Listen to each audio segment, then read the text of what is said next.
I run a seven-figure SEO agency and I'm about to talk some of you out of buying SEO because there are problems with SEO that nobody selling it will admit to you. Sometimes it's slow, it doesn't work for every business, and most importantly, if you need leads this month, it's probably the wrong tool. Now, my agency took a plumber from invisible to position 2 on Google Maps in 14 days. Now, I'm telling people on sales calls every single week, don't hire us. Same system, same team. What separates the two businesses is the one thing nobody explains before you sign an SEO contract. And a few of you are about to recognize yourself in the exact disqualifiers we run people through on those calls. Catching it today could save you thousands. Now, everyone telling you that AI is killing local SEO has it backwards. And I'll break it down. Because knowing these problems before you sign is what keeps you out of a 12-month contract that's never going to work. So get that part right, and you've got an asset that's going to pay you for years instead. So let me start with the thing nobody explains. That plumber I ranked in 14 days. And the speed had nothing to do with magic. This was an established business. He'd had his Google business profile for years. He already had a website. Everything Google needs to trust a business was already sitting right there. It was just set up wrong. So what we did, we went in, we cleaned up the mistakes, and we then built on a foundation that was pointed in the right direction. Fixing what's already there is fast. It's building from scratch that's slow. And that wasn't some unicorn result that I cherry picked. This is how a lot of these engagements go, because most local businesses are sitting on stuff they set up wrong years ago and then never touched again. An old profile, maybe a decent site, but the wrong categories and the wrong structure underneath all of it.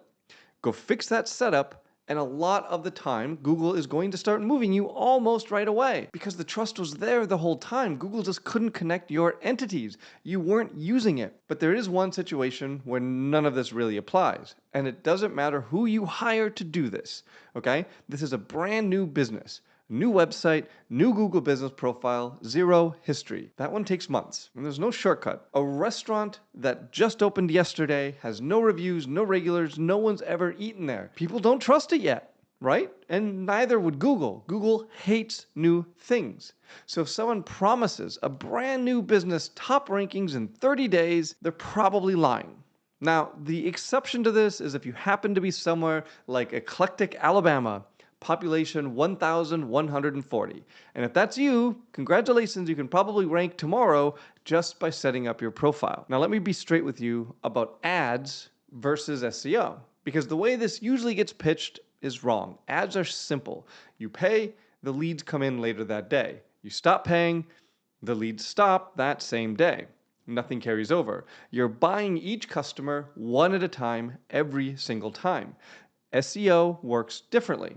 Yes, it can be slower, it can cost more up front, but what you're building is a position that keeps producing leads that you're not paying for by the click. Now here's the part nobody selling you SEO wants to admit. It is not set it and forget. You don't build it once and then coast. You have competitors.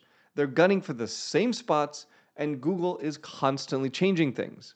So you have to keep feeding it just to hold your ground. But defending a top spot you've already earned is different than buying every single click from scratch, month after month, forever.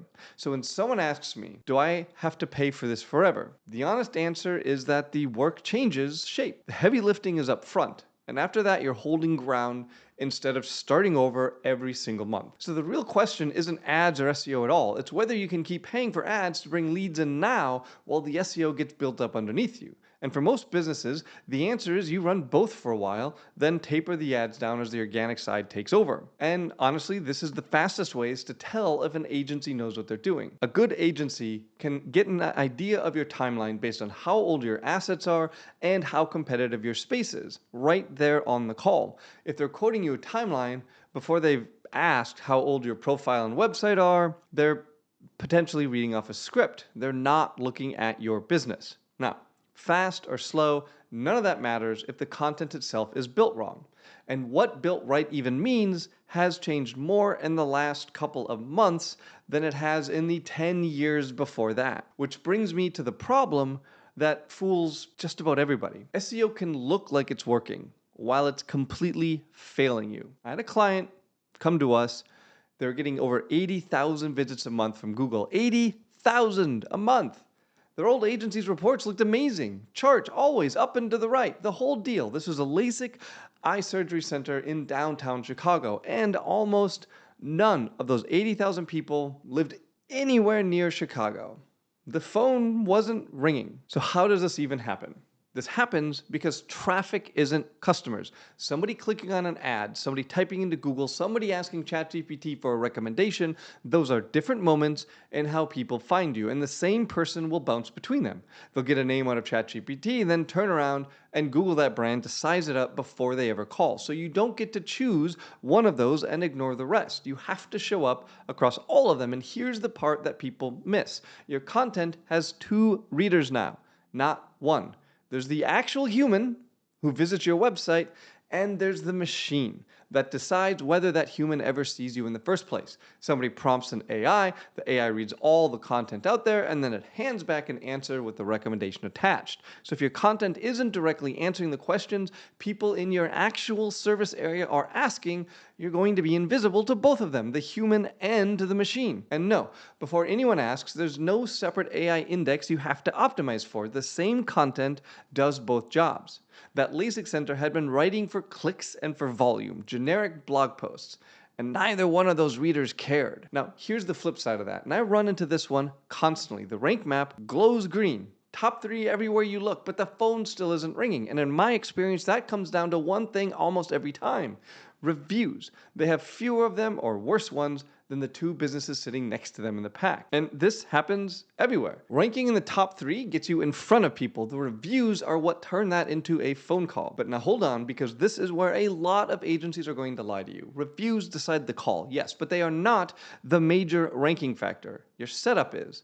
And this is something that we've seen over and over and over again. So when an agency tells you we can't rank you until you go get more reviews, what they really do is shifting blame onto you to cover for the fact that they don't know how to fix your setup. So there are 2 questions that you should be asking about any SEO report that ever lands on your desk. 1, how many of these visitors are actually local to me? And 2, how do my reviews stack up against the 2 businesses right next to me in the pack?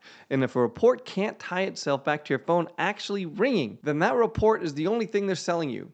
You're paying for nice charts, not for more customers. And look, everything I've covered so far, the writing for humans, the writing for machines, structuring the profile, all the foundations, that's the exact stuff we work through together inside my AI SEO Mastery community. There's over 3,200 people in there getting a little bit better at this every single day. The link's down in the description if you want in. Now, that machine reader I mentioned, the AI deciding who gets recommended, it's behind the question I get just about every week.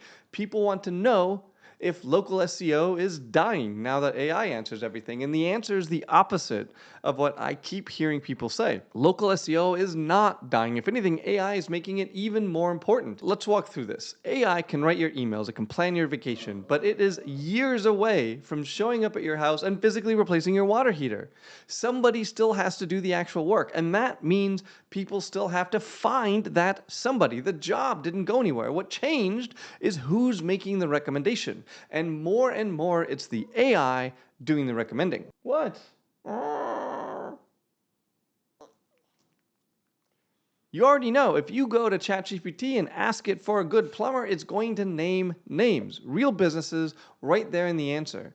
So, which ones end up getting named? The ones with a clear identity. The aligned Google business profile, the real local signals, content that actually answers what people in the area are asking. In other words, the businesses already doing solid local SEO. The AI didn't kill the discipline. It gave that exact same work a second place to show up. You do the work one time, and now it pays you in 2 places. One in the map pack and once in the AI answer. Now let me give you the honest version of the risk here, because there is a real one. At the end of the day, you don't control Google. They change the algorithm whenever they feel like it, and rankings move when they do. That's real. I'm not going to pretend it isn't. But the thing that survives every single update is the fundamentals. Clear signals about who you are, where you are, and what you do. And that same foundation is what earns you the AI recommendations too. So your asset is actually less dependent on any single algorithm than it has ever been. Now, one quick warning while I'm on this talking about AI, if you talk to an agency and they try to sell you AI optimization as a separate product, a separate line item, a separate retainer on top of your SEO, that's a red flag. There's almost no separate work happening. It's the same SEO they're already doing. They're just charging for it twice. Okay, so SEO works. It survives AI. It builds on itself. And now, for the part no agency is ever going to say to you, it's still the wrong choice for some of you. Maybe even for you specifically. Now, if any of these next 4 things describe you, do not buy SEO right now. Not from me, not from anyone. I'm about to turn away your money and I'll tell you exactly why. Number 1, you need leads this month. SEO usually cannot save this quarter for you. It's an asset and those take time to build. So if your pipeline is empty and payroll is due on Friday, think about running ads. It's the microwave, not the slow cooker. And there's zero shame in that. It's just the right tool for the timeline you're actually on. Come back to SEO once the bleeding stops. Number 2, you can't fund the build without starving the business to do it. The asset only ever pays off if you survive long enough to finish building it. So if paying for SEO means you can't make rent during the months it takes to build, you don't have an SEO problem, you have a cash flow problem. And SEO is going to make it worse before it makes it better. And don't try to split the difference here either, because this is the mistake I see constantly. Somebody can't afford to do it right, so they do a watered down version. Half the budget, half the work. That's the worst move you can make because SEO has a threshold. If you don't do enough to make it into the top 3 in the map pack or get recommended by AI, you would be better off not doing anything. Going from position 20 to position 5 looks fantastic on the report, but it does not result in a single new call. No one is going to scroll down to position 5 to find you. So a partial budget does not buy you partial results. It buys you no results and a lighter bank account.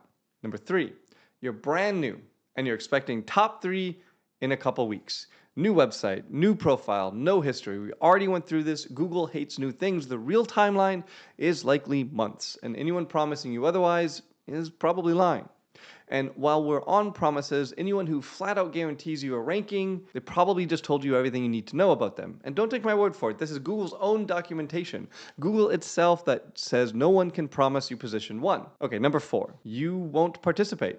You won't send a review text out to your customers. You won't approve content. You won't even answer the phone when it rings. And that last one matters more than people realize. We require our clients to actually answer their phone because when those calls keep going unanswered, we've watched rankings slide. So let me show you how seriously my agency takes the participation piece, because this is straight out of our actual client contract. We literally write the review text into the contract itself along with a acceptable missed call percentage. The client is contractually agreeing to send it out and to answer the phone. Because if the owner won't lift those couple of fingers, the whole thing underperforms, and guess who gets blamed for it?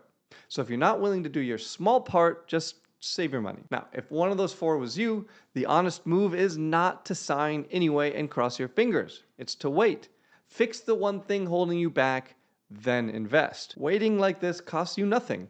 A failed 12-month contract can cost you $10,000 or more, and a full year you're never going to get back. But there is a 5th group that I haven't talked about yet, and this is the business that absolutely should be doing SEO. You're established, you're funded, you're willing to participate. You can't just quite justify a full agency retainer. And if that's you, the answer is not to sit around and wait. The answer is to start going to do a lot of this yourself. And doing it yourself has never been more possible than it is right now. Because here's what an SEO retainer is really buying you. The single most expensive part of SEO has always been content production. The pages, the articles, the structure underneath them, that's the bulk of what you're handing an agency money for every single month.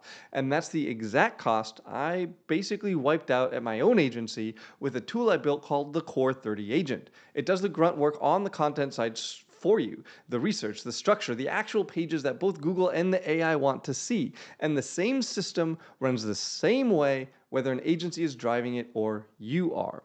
Which means you can start building this asset today before you're anywhere near ready to hand it off to somebody else. And every month you sit and wait is another month that asset isn't being built for you. So I put together a full walkthrough that shows you exactly how the whole thing works from start to finish. Go click on this video and watch that one next. It's your next step.